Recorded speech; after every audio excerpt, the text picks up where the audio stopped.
제한속도 시속 90km의 자동차 전용 도로를 오가는 군 수송 차량에 안전벨트가 없습니다. 화물칸을 이용하는 군 장병들 대다수가 위험에 노출돼 있습니다. 도내 조합장 선거가 순조롭게 마무리됐습니다. 개표가 한창인 가운데 전국 109개 조합 당선자가 속속 드러나고 있습니다. 경기 회복과 수주량 증가로 군산조선소 재가동 가능성이 제기되고 있습니다. 대우조선 인수가 미칠 영향도 취재했습니다. 여러분 안녕하십니까? 전주 MBC 뉴스데스크입니다. 교통사고가 나면 안전띠 착용 여부는 생과 사를 구분짓기도 하죠. 작전이나 훈련에 나서는 군 장병들 대다수는 수송 차량 화물칸을 이용하고 있는데요. 도로에서 이들의 생명을 지킬 안전장치가 갖춰져 있질 않습니다. 허현우 기자가 취재했습니다. 전북 군산의 한 자동차 전용 도로입니다. 군 장병들을 태운 수송 차량이 시속 80km의 속도로 달리고 있습니다. 수송 차량 옆으로는 대형 화물차들이 빠른 속도로 앞질러 가지만 병사들의 안전을 지켜줄 안전띠는 어디에도 보이질 않습니다. 차가 있으면 저희가 안전하게 버스나 이런 거에 태워서 보내는데 사실 걱정은 되는데 어쩔 수가 없는. 저쪽에 아까 우리 군 장병 수송 차량에는 추락을 방지하는 끈 외에 안전장치는 전혀 없습니다. 하지만 군 당국은 규정상 아무런 문제가 없는 통상적인 병력 이송 방식이라는 입장입니다. 장병을 화물칸에 태우고 고속도로로 나간다 해도 문제가 없다는 겁니다. 운전할 때 병력들이 타고 있으면 방어 운전해가지고 운전을 하는데 그 뒷좌석에 대한 안전을 그렇게 벨트식이 있냐고 물어보시면 그런 부분은 없으니까. 군용차 사고는 일주일째 벌써 2차례나 발생했는데 지난 5일 강원도 철원에서 군용 지프가 화물차와 충돌해 장병 7명이 숨지거나 다쳤습니다. 또 12일에도 속초에서 5톤 군용 트럭이 강풍에 쓰러져 2명이 다치기도 했습니다. 우리 군이 병사들의 안전에 대해서는 크게 관심이 대형 참사로도 이어질 수 있는 문제이기 때문에 최소한의 안전장치는 반드시 갖추고 군 장병들이 안전띠조차 없이 사고의 무방비로 노출돼 있지만 국방부는 군 특수성을 고려할 때 어쩔 수 없다는 입장만 반복하고 있습니다. MBC 뉴스 허연호입니다. 도내 109개 협동조합의 장을 뽑는 동시조합장 선거 개표가 속속 진행되고 있습니다. 기계화가 되면서 당선자 확정에 그리 많은 시간이 걸리진 않고 있습니다. 취재기자 연결합니다. 유룡 기자, 자세한 개표 상황 전해주시죠. 네, 현재 도내 15개 시군구 개표소에서 개표가 빠르게 진행되고 있습니다. 단독 입후보에 무투표로 당선된 19개 조합을 제외한 90개 조합에서 오늘 투표가 진행되는데요. 현재 3분의 2인 60개 이상의 조합에서 개표가 완료된 상황입니다. 무투표 조합을 포함하면 70% 이상에서 당선자 윤곽이 드러난 셈입니다.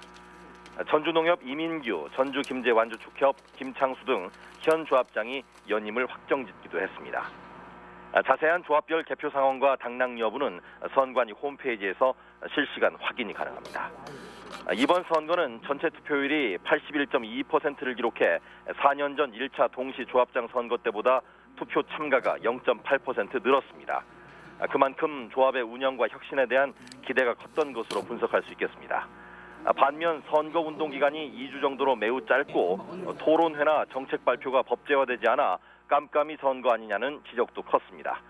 또 지금까지 금품 향응 제공 등으로 46건의 관련자 64명이 신고 또는 적발돼 여전히 돈 선거를 벗어나지 못했다는 지적도 제기됩니다. MBC 뉴스 유룡입니다.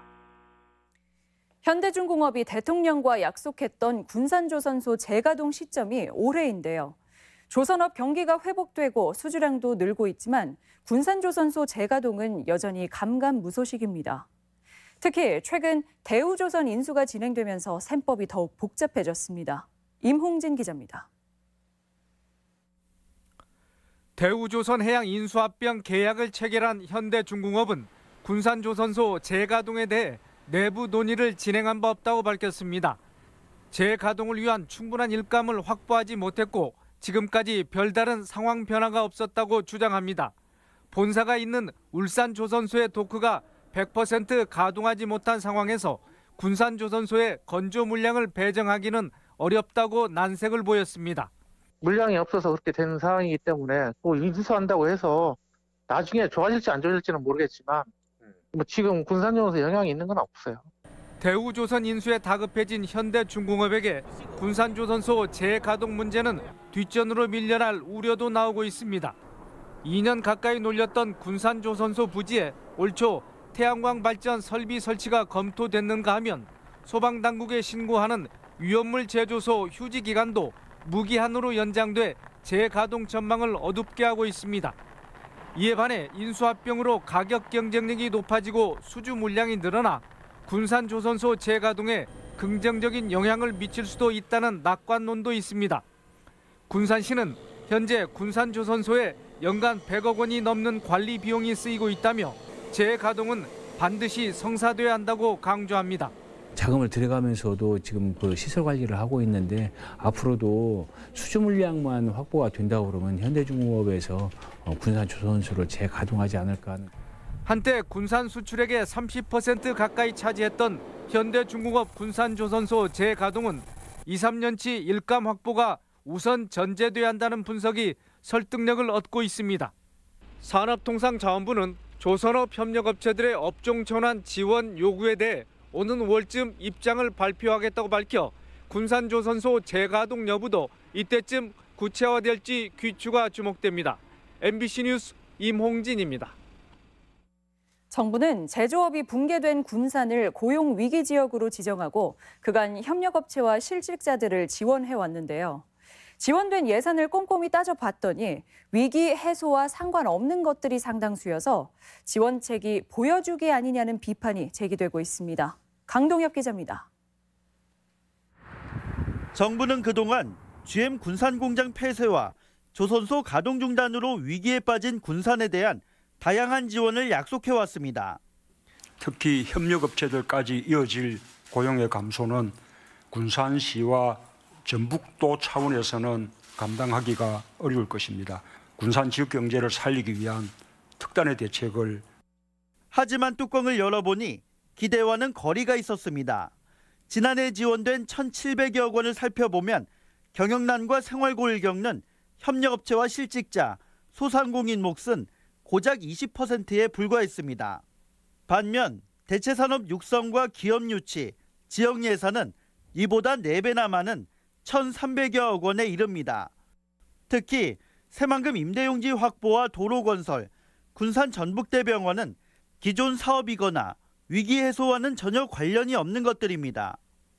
위기 대응 예산과 무관하게 편성 집행될 일반 사업 예산까지 특별 예산 항목에 끼워 넣는 식의 예산 풀리기는 도민들을 기만하는 것으로밖에 볼 수 없으며 협력업체와 실직자들은 정부 대책이 생색내기 수준이라며 목소리를 높였습니다. 이 말로만 정부에서 산업위기 대응지역으로 했지 이 기업도 살고 고용도 창출할 수 있는 기반을 만들어 주셔야죠. 위기에 빠진 지역민들을 위한 실효성 있는 지원책이 나오지 않으면서 군산의 고통은 여전히 진행형입니다. MBC 뉴스 강동엽입니다. 공직사회는 전문적인 일 처리를 위해 외부 전문가를 뽑는 개방형 직제를 늘리는 추세입니다. 하지만 전라북도는 전문가 영입 대신 퇴직 공무원을 돌려막으면서 도민들 부담만 키우고 있습니다. 김한광 기자입니다. 전라북도는 지난해 2차례의 인천공항 시외버스 노선 소송에서 모두 패소했습니다. 대형 로펌의 사건을 맡긴 상대 버스 회사에 꼭 필요한 변호사조차 선임하지 않은 채 안일하게 대응한 결과였습니다. 소송 업무 전담 부서가 있지만 16명의 직원 가운데 전공자는 단 2명으로 예고된 결과라는 지적입니다. 도민들만 여전히 2시간 더 걸리는 인천공항 노선을 13,000원을 더 내고 오갈 수밖에 없습니다. 공직사회의 전문성은 시대적 요구로 도내에서도 임기제 80명에 10개 직위를 개방형으로 운영하고 있습니다. 전문직에게 공직의 문을 열어주자는 것인데 정작 노동 조건이 열악한 데다 개방직 대부분이 퇴직 공무원으로 채워졌습니다. 직위공모시 조건에 충족했다고 하나 전라북도 개방형 직위가 퇴직 공무원으로 채워진다는 비판이 계속 있습니다. 전문직을 배려하자는 임기제와 개방형을 인사권자와 특수한 관계만을 고려해 돌려막기 하는 것 아니냐는 겁니다. 전라북도는 행정 경험도 전문성이라며 절차에는 문제가 없다는 답변입니다. 현직 공무원의 경우도 공직에서 다양한 행정 경험과 재단 분야 전문성을 갖고 있기 때문에 심사 과정에서 적격자로 선발되는 경우가 있을 수 있습니다. 시대적 요구도 담아내지 못하고 편파성에 공정성마저 담보하지 못하면서 전라북도 인사 행정이 불신받고 있습니다. MBC 뉴스 김한광입니다. 올봄 첫 꽃샘 추위 속에 덕유산 설천봉이 흰눈으로 뒤덮였습니다. 덕유산 국립공원 사무소에 따르면 설천봉과 향적봉에는 어젯밤 기온이 영하로 떨어지고 눈이 쏟아져 현재 15cm의 적설량을 기록하고 있습니다. 익산 평택 간 고속도로가 민자 사업으로 추진됩니다. 홍남기 경제부총리는 민간 투자 사업 추진 방향을 발표하며 3조 7천억 원 규모의 익산 평택 간 고속도로 사업을 앞당겨 올 9월에 착공하겠다고 밝혔습니다. 또 승용차 기준 9,400원인 천안 논산 간 고속도로의 연내 요금 인하를 위해 노력하겠다고 강조했습니다.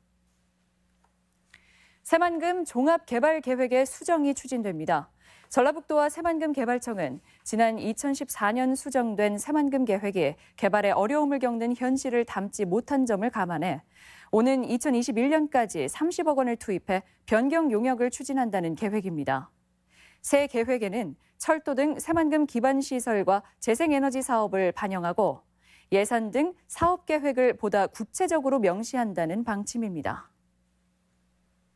오늘의 간추린 뉴스입니다.